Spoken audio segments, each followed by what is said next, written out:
Welcome to mister பார்ட்டிசிபே அனைவரும் போக்குற movie வந்து reserve tax 1992 ஒரு கிரைம் மூவி. இந்த படத்தில் ஃபுல் ரிவ்யூ போட்டுள்ள நம்ம சேனலை இன்னும் சப்ஸ்கிரைப் பண்ணாமல் பார்த்துட்டு சப்ஸ்கிரைப் பண்ணுறேங்க. தட் ஹெல்ப்ஸ் பண்ண லாட் கைஸ்.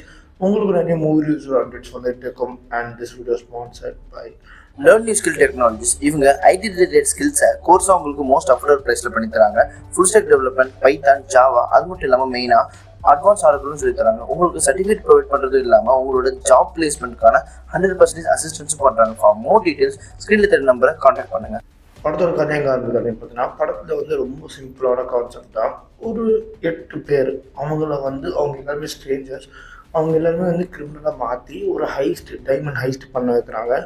ஸோ அதுக்கப்புறம் என்ன ஆச்சு அப்படின்றது இந்த படத்தோட கதை. ஃபர்ஸ்ட் வந்து இந்த ஹைஸ்ட்டை பிளான் பண்ணுற பாஸோட பேர் வந்து ஜோ. அண்ட் அவருக்கு வந்து ஒரு பையன் இருக்கா 18 சொல்லிட்டு. ஸோ இவங்க வந்து ஒரு 8 மென்னை வந்து சூஸ் பண்ணுறாங்க. அந்த 8 மென்னில் ஒரு மென் வந்து தன்னுடைய ஒரு லாயரால் ஒரு ஆள், ஓகேங்களா. ஆனால் அதுக்கப்புறம் இவங்களோட உண்மையான ஐடென்டிட்டிஸ்லாம் வெளியே தெரியக்கூடாதுன்னு சொல்லிட்டு இவங்களுக்கு வந்து ஒருத்தருக்கும் வந்து கலரோட பேர் வைக்கிறாங்க. For example white, brown, orange, pink, blue, அதுக்கப்புறம் மிஸ்டர் பிளாண்ட். அந்த மிஸ்டர் பிளாண்டு தான் வந்து நான் ஏற்கனவே அந்த பாஸுக்கு வேலை செஞ்ச ஒரு லாயலான பர்சன். இவங்க எல்லாருமே சேர்ந்து ஒரு டைமண்ட் ஹைஸ்ட் பண்ணுறாங்க. இதில் வந்து மிஸ்டர் பிளாண்ட் என்ன வரும் அப்படின்னு பார்த்தா வந்து ஒரு சைக்காட்டிக் பர்சன் தான்.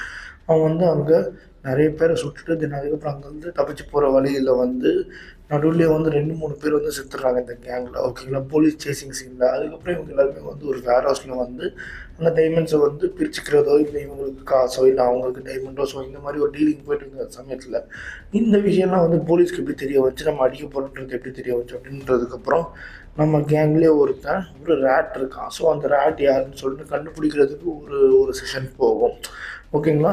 நீங்கள் என்ன ஆகும் அப்படின்னு பார்த்தீங்கன்னா, ஆரஞ்சுன்னு சொல்லிட்டு ஒருத்தர் இருப்பார். அந்த ஆரஞ்சு வந்து குண்டடி போட்டுரும் அவருக்கு கார் திருடுற அந்த சமயத்தில். ஸோ அவரை வந்து வேர் ஹவுஸில் போட்டுருவாங்க. நம்ம ஆரஞ்சுக்கு வந்து மிஸ்டர் ஒயிட்னு சொல்ல போகிறவர் வந்து ரொம்ப ஒரு மாதிரி ஃப்ரெண்ட்லியாக இருப்பார், ஓகேங்களா. இவருக்கு என்ன ஆனாலும் சப்போர்ட் பண்ணலான்னு சொல்லிட்டு மிஸ்டர் ஒயிட் இருப்பார். தென் அதே மாதிரி வந்து ஒரு மூணு பேரோ 4 பேரோ இறந்துருவாங்க அந்த வேர் ஹவுஸ் கிட்ட வரும்போது. தென் அதுக்கப்புறம் வந்து அங்கே வந்து பாஸே வந்துட்டு இந்த மாதிரி எவனோ ஒருத்தர் நம்ம கேங்கில் இருந்தால் செட் பண்ணி வச்சுருக்கான், ஸோ என்ன நடந்துச்சு அப்படின்னு சொல்லிட்டு கேட்பாங்க. அங்கே வந்து வேற ஒரு போலீஸ்காரனை கடத்தி வச்சு சித்திரவதை பண்ணிட்டு இருப்பான் மிஸ்டர் பிளாண்டு. ஸோ நம்ம ஆரஞ்சு வந்து வேறு வழி இல்லாமல் மிஸ்டர் பிளாண்டை போட்டு தள்ளிட்டுருவான். ஏன்னா மிஸ்டர் ஆரஞ்ச் தான் வந்து இந்த எல்லாத்துக்குமே வந்து செட்டப் பண்ணி வச்சது அவர் தான். ஏன்னா அவர் வந்து ஒரு அண்டர் கவர் காப். அண்ட் அதுக்கப்புறம் இந்த மீதி இருக்கிற பர்சன்ஸ்லாம் வந்து அதை கண்டுபிடிச்சாங்க இல்லையா, அதுக்கப்புறம் எல்லாமே போலீஸ்கிட்ட மாட்டினாங்க இல்லையா, கடைசியில் என்ன ஆச்சு, இந்த டைமண்ட்ஸ்க்கு என்ன ஆச்சு அப்படின்றது இந்த படத்தோட கதை.